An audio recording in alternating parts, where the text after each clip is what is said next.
Bom, tá. Pode falar aí, Jota. Pode falar aí. É o seguinte, eu nos anos 80 eu usei muito a propagação. Eu sempre na praia, né? Boa noite. Eu falava com São Paulo. Boa noite. Gente, olha o áudio aí. Alô, não? Pode falar? Deixa eu fechar aqui. Alô? Espera um pouco. Eu que liguei? Ah, não. Pode falar, Jota. Eu lemos aqui. Vamos ver se eu consigo terminar aqui. Então, eu morava na beira da praia, tinha 2 direções de 7, acionava repetidoras do litoral de São Paulo, Santa Catarina, Paraná, Rio Grande do Sul, e fazia ponto a ponto também. Era uma maravilha. Isso entre primavera, outono e inverno, ok? E, posteriormente, o UHF também tive essa experiência maravilhosa aí, de fazer ponto a ponto. Tem alguns contatos aí. Mas a parte mais bacana da história é o seguinte, como é que funciona a tropo-refração. Eu estava voando entre Salvador e São Paulo, há um ano atrás, à noite, e observei à minha esquerda, ali no través do Rio de Janeiro, 2 luzes laranja, muito fortes. Eu estava a 37 mil pés de altitude. Ou seja, não poderia ser 2 aviões voando naquela direção e vindo em minha direção, e com luzes laranja, né? Então eu passei a analisar, estava uma noite muito bonita, céu claro, e aí eu me lembrei, olha, essas luzes normalmente laranja no mar são plataformas petrolíferas. Só que aparentemente estava na nossa altitude, 37 mil pés. Então, eu me lembrei que existia plataformas petrolíferas no pré-sal. E é longe para Dedéu. Eu não sei nem a distância aqui, mas é muito longe o pré-sal. Aí eu passei a analisar e achei que fosse um duto de proporção, né? Ou seja, a plataforma petrolífera ela estava no lugar dela, mas aparentemente estava na minha altitude.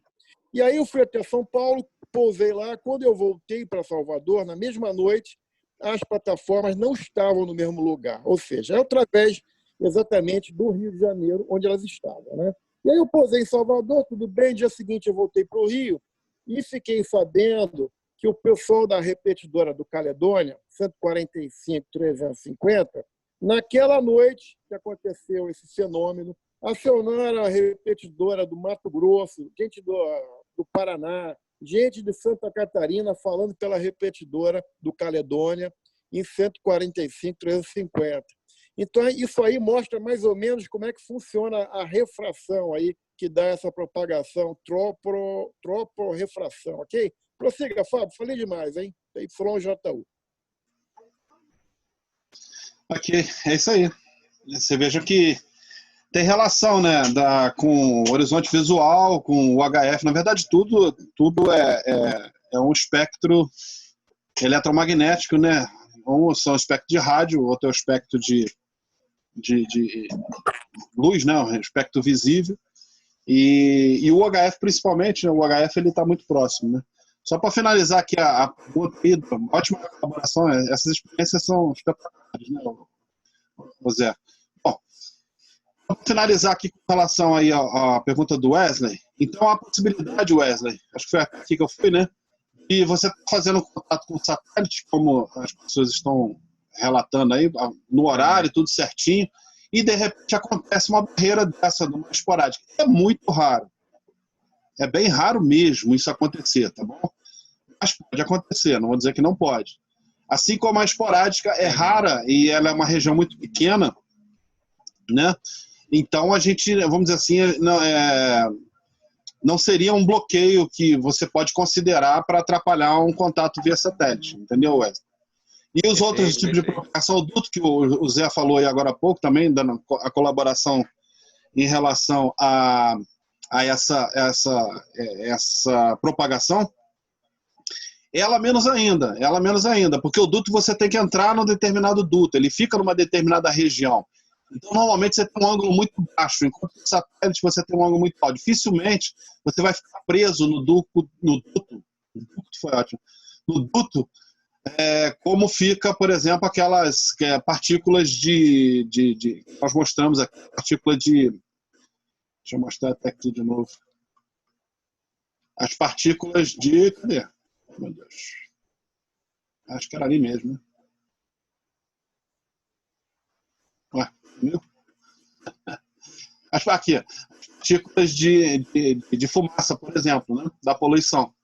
Elas são muito mais pesadas, muito maiores do que uma onda, uma onda eletromagnética, né? E não a onda eletromagnética, né? Algumas frequências, né? Elas realmente elas podem ser barreiradas por regiões muito úmidas e muito densas, né? Mas isso, quanto mais alta a frequência, isso é mais fácil de acontecer. Como nós usamos frequências de U e VHF em a grande maioria dos satélites, dificilmente isso vai ser um problema para a comunicação via satélite. Okay? Finalizar então a camada E. Dando um resumozinho, ela acontece em qualquer horário do dia, mas provavelmente a possibilidade maior de acontecer é nos horários final da tarde ou início da manhã, mas principalmente final da tarde. E até esqueci de comentar aqui, foi bom lembrado, essas esporádicas elas não acontecem em qualquer período do ano. E elas só acontecem normalmente nos verões, né? Aqui no Brasil a incidência maior é no final de dezembro, acontece até mais ou menos finalzinho de março, início de abril, estourando no início de abril. Depois disso acaba, não tem mais esporádico, dificilmente, vamos dizer assim, a não ser que aconteça uma cataclisma aí, mas normalmente não tem. Aí começa a temporada de esporádica na parte norte do planeta, né? No hemisfério norte. Ok? Uma coisa também que o José estava falando em relação a topo, só para mim não esquecer, tem tido bastante modificação aí, porque ele falou da época quando ele fazia as experiências dele. Eu também fazia muita experiência nessa época, viu, Zé? Vamos beber uma aguinha? E eu notei claramente, tudo bem que eu mudei de casa, eu moro em outra região agora, no momento, mas é o quê?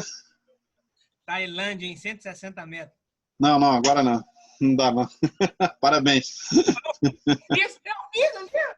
Fiz agora. Eita, tá vibrando. Isso é rádio amador, tá vendo? Ele abandonou a palestra para fazer a Tailândia, mas tudo bem. Em FT8 ainda por cima, Fábio. FT8, vai ver. Não, com certeza foi FT8. Acho que foi. Bom, continuando, finalizando aqui a parte de tropa e a experiência, que eu acho que modificou muito com o clima, a modificação do clima global que aconteceu. A propagação de dutos troposféricos caiu também, modificou bastante. Hoje nós temos regiões que têm mais incidências de dutos troposféricos que não tinha antigamente, e regiões que tinham com muita frequência dutos troposféricos hoje em dia não estão tendo, né? E de maneira geral, acho que caiu bastante as condições boas de propagação. Apesar da gente estar tendo muito mais contatos hoje em dia, porque tem mais estações ativas, aquela coisa toda aqui no hemisfério sul, né? Principalmente no Brasil, mas as condições de propagação são bem piores, né? Bom, então fechamos a troposfera, agora a esporádica vamos para a próxima, que é a reflexão meteórica, ou meteor scatter. Essa é bem legal. Na verdade, nós temos aí, como está na imagem aqui, existem alguns momentos onde os meteoros atingem aqui a nossa camada. A Terra passa por uma região onde teve a passagem de um grupo de grupos de meteoritos, né? Na verdade é de meteoros. Eu não sei o termo exato para colocar isso em relação à astronomia, estou com medo até de falar besteira, mas é uma região onde tem bastante meteoros, que são essas regiões aqui, que na verdade áridas, né? Do cometa Halley, ou seja, onde o cometa Halley passa, ele deixa uma região. A Perseidas não tem uma ligação direta, mas acontece mais no hemisfério norte, né? E as Gemílias, né, em dezembro, que é onde a gente utiliza mais aqui no Brasil, né? Quem faz aí meteor scatter utiliza normalmente muito dessas Gemílias. Usa também a Cáridas, mas mais as Gemílias, né? O que acontece? A gente passa numa determinada altitude, os meteoros simplesmente eles começa a temporada de meteoros, eles rasgam a ionosfera, né? Eles rasgam a atmosfera, rasgam parte até chegar a um determinado ponto onde eles são destruídos pela nossa atmosfera. Essa passagem deles, ela cria uma ionização. É o mesmo princípio que o PY2BJO, que eu comentei mais antes na palestra, que o raio pode fazer uma ionização. O mesmo caso acontece com a entrada de um meteoro. Como nesses momentos que eu acabei de colocar aqui, entram vários e vários meteoros, porque a gente está passando numa área rica, né, em meteoros e meteoritos, principalmente meteoritos, então elas deixam aquelas regiões bem ionizadas, né, bastante ionizadas. Então o meteoro, como se fosse aqui a linha do meteoro entrando na atmosfera, né, por volta mais ou menos de 80 a 120 quilômetros, ele acaba criando aqui uma ionização nessa região, onde os sinais de U primeiro e VHF depois podem ser refletidos ou refratados, né, para regiões mais distantes. Como fica 80 km de altitude, fazendo uma parte trigonométrica, aquela coisa toda que a gente já falou várias vezes, isso pode acontecer de 1.000 a 2.000 quilômetros desses contatos. Então, quando se fala em meteor scatter, ou reflexões meteóricas, normalmente os contatos ficam entre 1.000 e 2.000, não menos do que 1.000 e não mais que 2.000 quilômetros. Certo? Como é que funciona? É bem legal, ou seja, os momentos para a gente utilizar essa propagação aqui no Brasil são entre o dia 19 de abril e 28 de maio, entra essa época aquáridas. Essa aqui para a gente não interessa muito.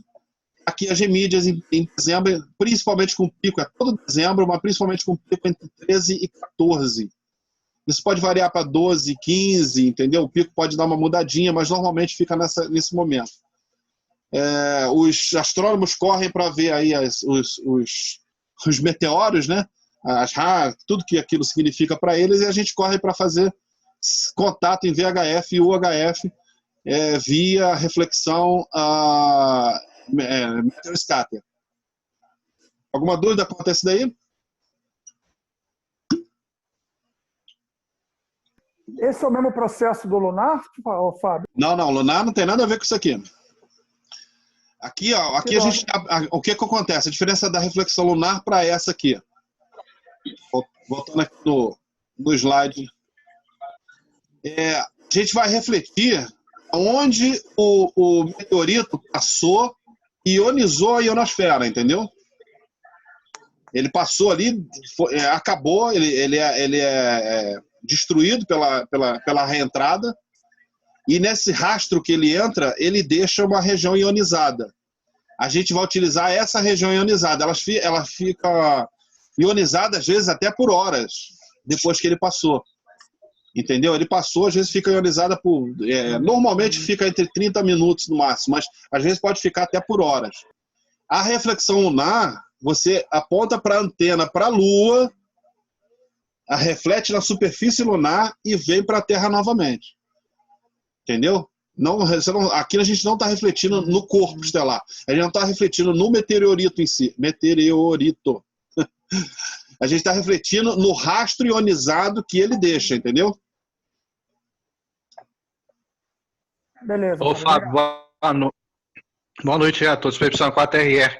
Essa modalidade só é possível explorar nas datas que você colocou aí no slide, né? Exatamente, porque se não tiver não tiver incidência de alguma região de meteorito, a gente está passando nessa região de meteoros, né, na verdade, dessa nuvem que fica de pedrinhas, né, ou de pedrículas e pedras até maiores. Se a gente não estiver passando por lá, não vai ter essa ionização, não vai haver a entrada dos meteoritos, não vamos ter ionização, automaticamente não vamos ter condição de fazer contatos nessa modalidade. Então, alguém falou que fez reflexão meteor scatter em outro período do ano, ou está mentindo, ou ele tem que ser estudado o que ele fez, porque é uma grande novidade. Bacana, valeu. Fábio, só uma dúvida rápida desse aí. Diga. dúvida bem leigo mesmo. Quando ele está fazendo esses experimentos, conforme você falou aí, né? Como o rádio amador ele tem a impressão, a ciência, ou até mesmo a certeza de que ele teve essa prática e não uma outra? Como ele sabe que ele não caiu num duto, como foi o anterior feedback? Opa, eu te mutei aqui sem querer, aqui, mas perdi um pedacinho. Como ele tem a certeza se há num tipo de propagação ou na outra? É isso que né? Essa é a tua pergunta, né? Isso, exato. Como é que ele foi no meteoro, se foi num duto, ou se foi... Como é que ele tem Então, essa... É no feeling? Como é que é isso? não. Tem pouco de feeling e muito de ciência aí. Você faz vamos dizer assim, vai retirando o que não pode. Você vai retirando o que não deve ser naquele momento. Por exemplo, se eu fizer agora um contato de 2.000 quilômetros, eu posso estar fazendo... Não estou dizendo agora não, mas vamos dizer em condições... Eu não vou falar qual o tempo. Eu fiz um contato de 2.000 quilômetros. Aí ele pode ser meteoroscáter, ele pode ser duto troposférico, ele pode ser esporádico, tudo está dentro da distância. E aí eu fico com essa dúvida que você acabou de colocar, correto? Porém, se eu estou fazendo agora, nesse momento, ou seja, em abril, 28 de abril, eu já descarto meteoroscáter, não é. Certo? Não é meteoroscáter. Não tem condição, porque não tem absolutamente nem próximo da gente nenhum tipo de meteoro. Nenhuma chuva, nada, a possibilidade. A não ser que tenha passado um meteoro escoteiro, deixou alguma nuvenzinha, mas isso aí a gente vai saber. Aí, por isso que eu te falo que entra a ciência. A gente vai ter essa notícia que esse meteoro passou e há uma possibilidade. Então, se não tenho essa notícia e estou fora dessas datas normais, não é meteoroscáter. Eu fico com duas outras possibilidades, né? Troposfera e o AES. Esporádica, normalmente, ela só acontece naquele período de horário que eu comentei, certo? Poxa, mas a tropo também pode acontecer nesse horário, então nós continuamos na dúvida. Aí vamos para uma próxima possibilidade. Eu estou tendo algum evento, vamos dizer assim, atmosférico, ou seja, o Sol está acontecendo naquele momento, eu enviando algum tipo de ionização para cá? Não está acontecendo, não tem nada. Eu estou em condições normais aqui. Então a tendência, aí eu passo para o outro lado. Eu estou tendo alguma entrada de frente fria, eu estou numa saída de uma frente fria, estou tendo alguma pressão. Por exemplo, agora, nesse momento, as possibilidades de tropo são enormes. Nós estamos com uma frente fria no sul, na verdade na Argentina ainda, empurrando, ela está em cima do oceano, empurrando bastante massa de ar quente para cá. Por isso que Petrópolis hoje, você está aí, você não está... Eu estou de camisa, de manga ainda. Nessa época do ano a gente já era para estar com frio, né? Você é gelado, você sente frio pelo visto. Mas então a gente não está na temperatura que a gente deveria estar, porque nós estamos com essa massa de ar quente aqui aprisionada nessa região, principalmente aqui em Itaipava para dentro. Então a possibilidade de tropo é grande. Então eu apostaria no atropo. Agora a tua pergunta foi, você tem certeza disso? Não tenho. Não tenho. Mas vai fazendo por eliminação, né? Exatamente. Entendi, Eu vou eliminando até que a possibilidade... E pior ainda, vou te falar mais ainda. Para você ver como é que a coisa é muito técnica e mais confusa ainda. Eu posso ter as duas ao mesmo tempo. Eu vou dizer que eu estou num período de meteoroscáter, ou um período de tropo, ou um período de tudo ao mesmo tempo, passando naquele mesmo momento, e em regiões diferentes. Às vezes eu saio daqui... Aconteceu um contato esses dias aí do sul do Brasil com isso foi em 6 metros, com os Estados Unidos e o Golfo do México, ali naquela região ali, próximo da Flórida, aquela parte baixa dos Estados Unidos ali. O cara, o colega PY3KN, fez um monte de gente lá. Eu fiquei até interessado, fiz uma pergunta, pedi para mandar o log, mas aí, ele falou que já estava lá, era só olhar lá no site que estava lá. Bom, mas o que importa. São mais ou menos 6.000 quilômetros. Desculpa, não, 6.000 não. São 2, 4... 4 é quase 6.000, 5.000 quebradinho. Então, o que seria isso? O que poderia ser? Transequatorial não bate. Na transequatorial não é nessa... Vocês vão ver daqui a pouquinho, eu vou mostrar aqui, não é nessa região. E transequatorial, em 50 MHz, normalmente ela abre para um monte de áreas, não somente no área curta como estava lá. Foi só ele, só o sul ali, a Argentina e o sul do Brasil, que conseguiram contato, foi muito pouco. Então, o que aconteceu? A nossa suposição, principalmente do pessoal que entende muito mais do que eu, inclusive, foi até o Peter que colocou, que ele acha que foi uma esporádica de vários saltos. Teve o primeiro salto e teve o segundo salto, que levou lá a região dali do Caribe. E com a possibilidade de ter pego uma tropa, porque a tropa estava muito forte no Caribe, lá para aquela região toda do norte, do sul dos Estados Unidos. Então seriam duas ES seguidas de uma tropa. Ou seja, uma condição que a gente não vai ter nunca certeza do que foi ou se não foi. Mas que é uma explicação. Entendeu? Então, como você falou, a gente vai fazendo por eliminação. Perfeito, perfeito. Beleza? Tem alguém esperando aqui? Não, né? Fábio, tá me ouvindo? Tô, quem é? Ô, Carlos Alberto. Fala aí. Boa noite, beleza? Tudo bem? Boa noite a todos. Uma dúvida aqui. Essa transmissão via Meteor Scatter, uma vez eu estava fazendo isso com a turma lá do VHF, mas eu não conseguia chegar e conseguia receber bem pelo MSK 144. Ah, bem lembrado. Um colega lá do Mato Grosso do Sul. Isso aí independe ou depende muito também da nossa antena? Vamos supor, se eu tiver uma antena de 7 elementos, eu não consigo, mas se eu tiver uma KX20, eu consigo. Tem alguma relação? Obrigado. Tem sim. Inclusive, até você tocou numa coisa que eu estava esquecendo aqui. Normalmente o Meteor Scatter, pelas características da propagação, da frequência, como ela passa por essa área ionizada, ela dificilmente você consegue fazer contato em sinfonia. Eu acho que é quase impossível. É muito difícil mesmo. Agora você consegue fazer contatos em CW, é possível, mas principalmente em MSK 441, né? Que é um tipo de transmissão digital, vamos dizer assim, que foi feito, estudado pelo seu idealizador, como que se comporta a propagação via Meteor Scatter. Então, você fazer em JT8, fazer em JT9, fazer em JT65, e fazer em MSK, e fazer em FT8, FT4, a grande possibilidade de você não conseguir o contato, porque em MSK ele tem os pulsos e os momentos de leitura de um tempo XY lá, e programado entre as duas estações, onde, vamos dizer, facilita bastante essa interpretação dos sinais, né? Então, se você for fazer Meteor Scatter, a prioridade sempre é tentar fazer com o MSK, seja qual for a distância que você queira vencer, né? E se tiver muito forte, você consegue fazer em CW tranquilamente. Eu nunca vi mais forte do que isso para fazer em SSB. Mas tem casos, já teve casos. Bom, e analogamente, a gente já pode falar que é a mesma coisa para ter a condição de sistema irradiante, entendeu? Porque você tem que ter realmente uma potência, não potência irradiada, né, considerável para você conseguir uma reflexão em áreas Meteor Scatter. Não precisa ser 100 watts, 200 watts, 1 kW.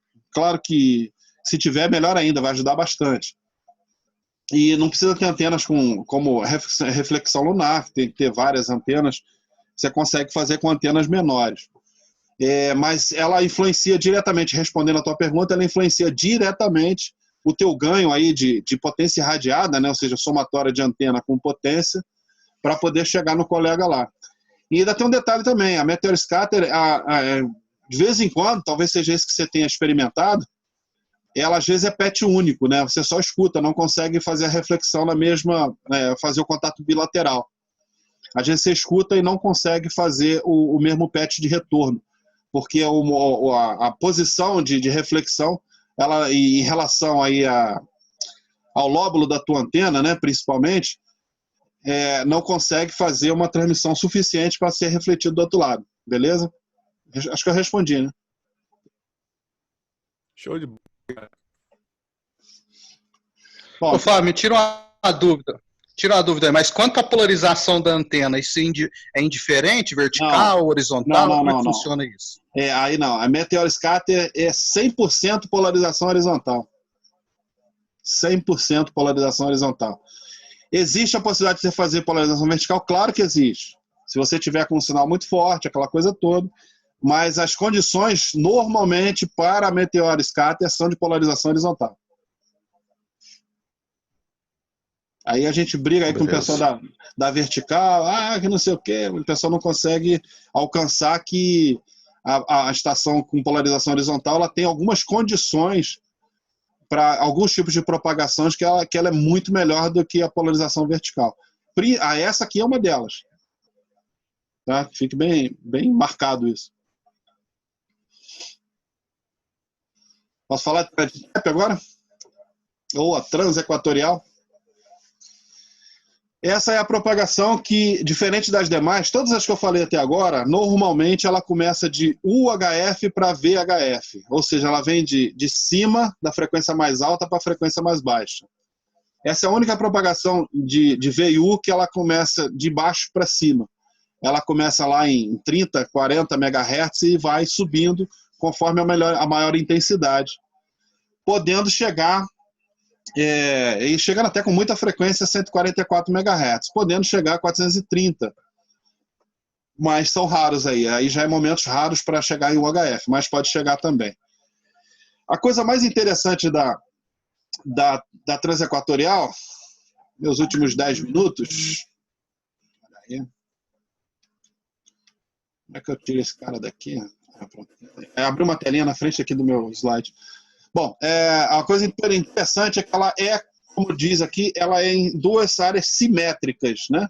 Vocês sabem o que é simetria, né? Ou seja, são duas áreas iguais e equidistantes, vamos dizer assim, ou seja, na mesma distância do equador.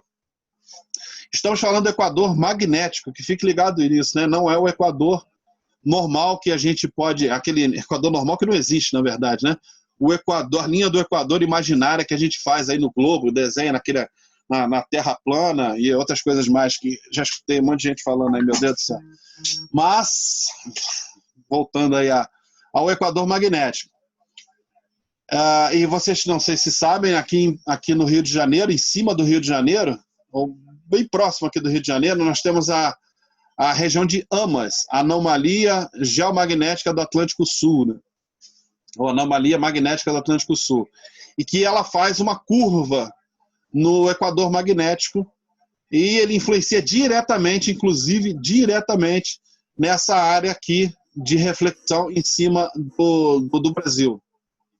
Certo? Bom, então como funciona? Eu tenho uma área aqui de anômala desse eixo magnético, certo? E tem uma outra área anômala igualzinha, distante, no outro lado, aqui ó, no sul, aliás, aqui é o polo norte, aqui é o polo sul. Então eu transmito daqui um sinal XYZ na frequência de VHF, ela faz uma reflexão nesta região, simetricamente do outro lado tem uma outra região de reflexão e ela vai chegar nessa região aqui. Bom, então como vocês podem ver, essa região vai frequentemente falar com este cara aqui, ou seja, o pessoal de São Paulo, do sul do Brasil, normalmente faz contato direto com o Caribe. Vocês vão ver daqui a pouco, eu tenho um slidezinho aqui que mostra esses FETs, né? esses caminhos que nós temos aqui transequatoriais. Mas o importante é vocês entenderem como funciona. Aqui nós temos o DIP, né? Ou seja, o ponto magnético do Equador, e aqui, equidistante a ele, dos dois lados, a norte quanto a sul, nós temos essas anomalias que elas acontecem no eixo geomagnético. Então, não estou falando de ionosfera, não estou falando nada disso, tá bom, gente? Estou falando da parte magnética da Terra, não tem nada a ver com o campo magnético da Terra, não estou falando nada com o campo de ionosfera, de eletrosfera, estratosfera, absolutamente nada disso. Aqui é o campo magnético, tá bom? Então, tem essa anomalia e ela serve de, entre aspas, de espelho para cá. Essa propagação tem uma característica muito legal, que você faz contatos com potência baixíssima, baixíssima mesmo, porque esse patch, ou este caminho, ele não tem quase nenhum tipo de perda. É praticamente, você está transmitindo aqui, está sendo recebido lá de lá. Eu tive a oportunidade de fazer um teste aqui em 50 MHz com Barbados, né? 8 papas, 6, não me lembro do indicativo do colega. Já tem bastante tempo isso, outro ciclo. Eu fiz o contato com ele aqui, primeiro, ele chegou para mim quase final de escala aqui, o sinal. Eu fiquei impressionado, primeira vez que eu estava experimentando isso.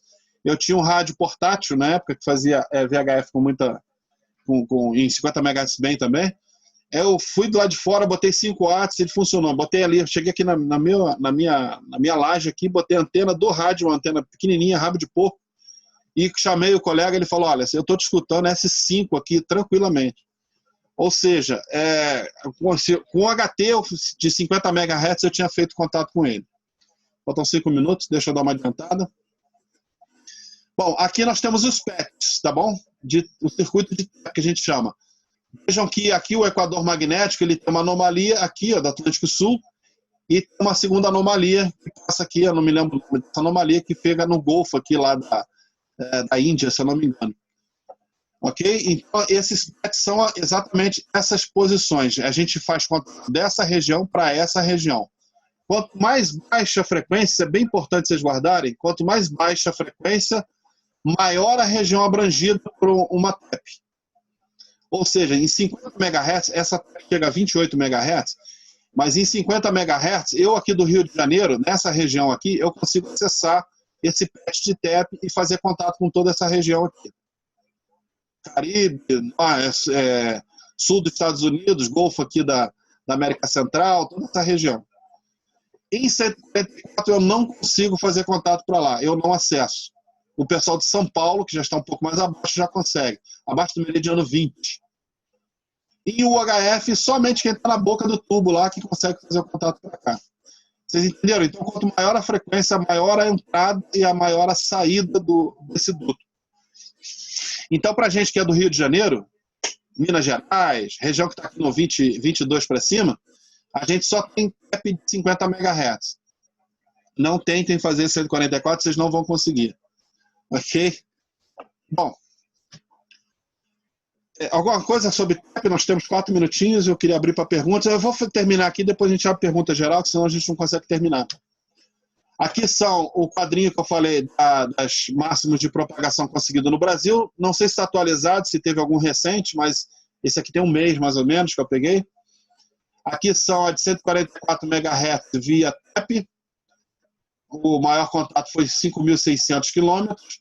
Aqui via esporádica, 3.578 quilômetros. Isso tudo relatado, tá bom? Isso aí é um trabalho muito legal que o pessoal do PY2 Zulu X-Ray, o Flávio, ele faz junto com o pessoal do grupo de DXVHF lá de São Paulo.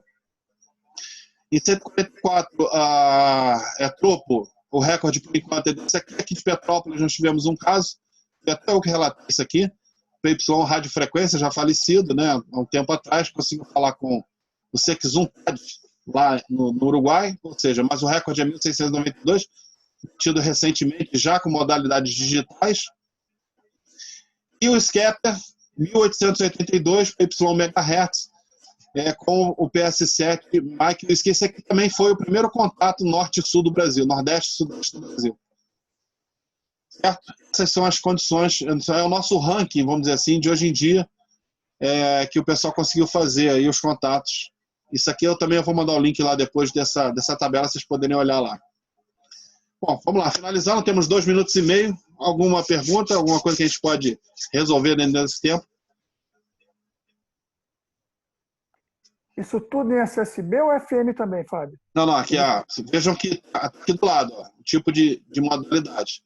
SSB, F8, SSB, J5. E aqui a maioria, vocês vejam, todos em MSK e FSK. Porque aquilo que eu falei, da propagação bem difícil de scatter, tem que ser, deve ser em MSK. Ok? Fábio, obrigado, viu? Aí tem mais 1 minuto aí, mais alguma pergunta? Temos 2, né? Um para eu finalizar e um para a gente terminar de perguntas.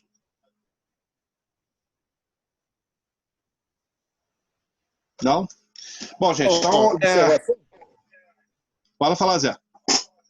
Rapidinho então. Essa observação que você tinha dito aí, que ela não é mais como antigamente, a propagação da troporrefração é um fenômeno meteorológico, tá? Então, ela não mudou, ela continua acontecendo, só que os radioamadores não estão se equipando. A verdade é essa.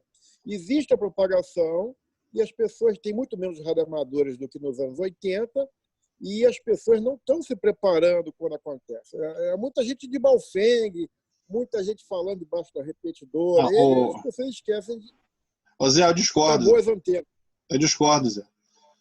Olha só, nós temos hoje um grupo de VHF enorme, grupo de WhatsApp, que o pessoal está lá ativo absolutamente todo dia eles estão transmitindo, recebendo, estão tendo vários contatos, está acontecendo vários contatos, a propagação está acontecendo realmente, nesse ponto eu concordo com você, mas houve uma mudança. Antigamente eu lembro disso claramente, viu, Zé? Claramente, eu conseguia fazer contato subindo a Serra de Petrópolis de carro, via tropo. Entendeu? Cansei de acionar os repetidores lá do sul do Brasil, eu papeava com o pessoal, eu falava com o Pepson RF, que está até aqui, vai acabar o tempo. O Pepson RF que estava aqui, eu cansei de falar com ele via sul do Brasil. Eu falava com ele do Quitandinha pro Dux, né, que é o bairro dele lá, via sul do Brasil. Eu falava todo dia de manhã. Isso não acontece mais, não tem mais. Mesmo eu já